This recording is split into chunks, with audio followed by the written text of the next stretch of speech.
Your AI use is breaking my brain for O4 Media, Jason Kobler. May 11th, 2026.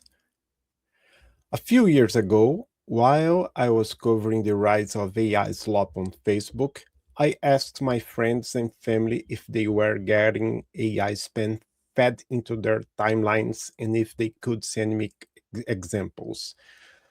A handful of them responded, saying me, obviously AI generated science fiction scenescapes, Shrimp Jesus, and Forlorn, starving children begging for sympathy. But a few of my friends sent me images that they thought were AI but were not. Their mental guard was up to the point where they were looking at human made art and photos and thought it's safer to dismiss them as AI rather than be fooled by it. To browse the internet today, to consume any sort of content at all, is to be bombarded with AI of all sorts. People think things that are fake are real, things that are real are fake. Much has been written about, between quotes, AI psychosis, the non specific, non scientific diagnosis given to people who have lost themselves to AI. Less has been said about the cognitive load of what other people's AI use is doing to the rest of us and the insidious nature of having to navigate an internet in a world where lazy AI has infiltrated everything. Our brains are now performing untold numbers of calculations per day. Is this AI?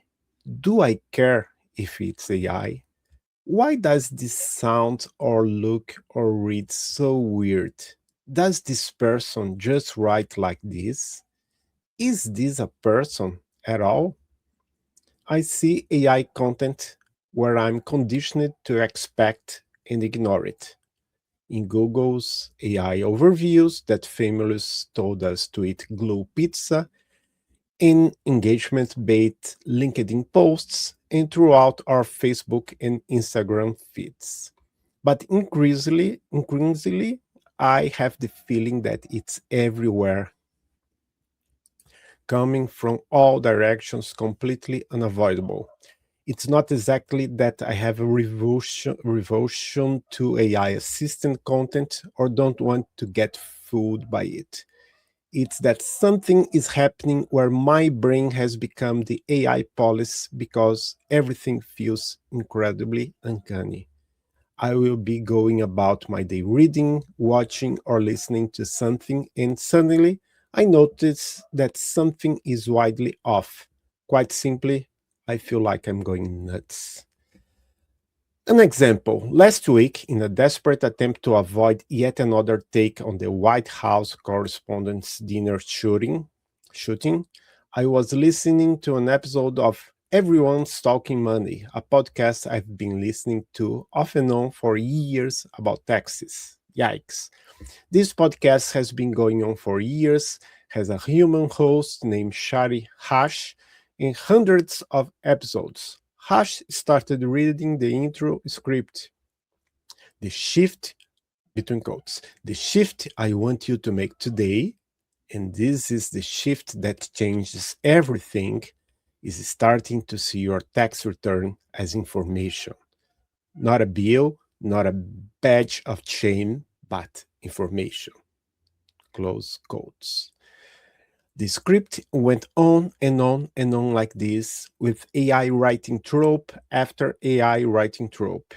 My brain shut down and stopped paying attention to the script and started wondering if Rash was using AI just for the intro script. What about for the research? Did she edit the script at all?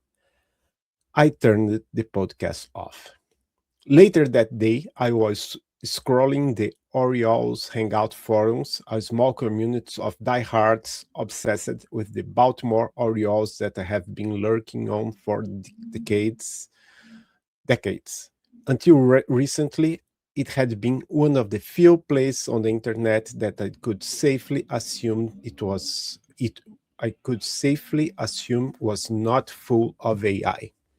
Except now it is. The site's administrator has started using AI to analyze player performance and to help him write some of his posts.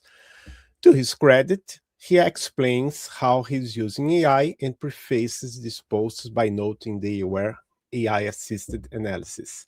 Some of them are interesting, but now, most days I'm browsing the forums, I will see arguments between posters who have been there for years that seem overly generic or don't really make sense. One recent post arguing about the timetable for an injured player's return suggested a ludicrously long recovery. One poster pointed out, between quotes, "You said 10 to 18 months, and I said it won't take that long for a position player." Closing quotes.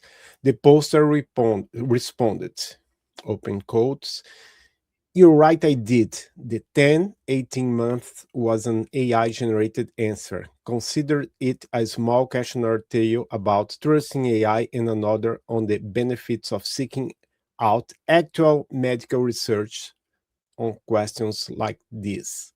Closing quotes.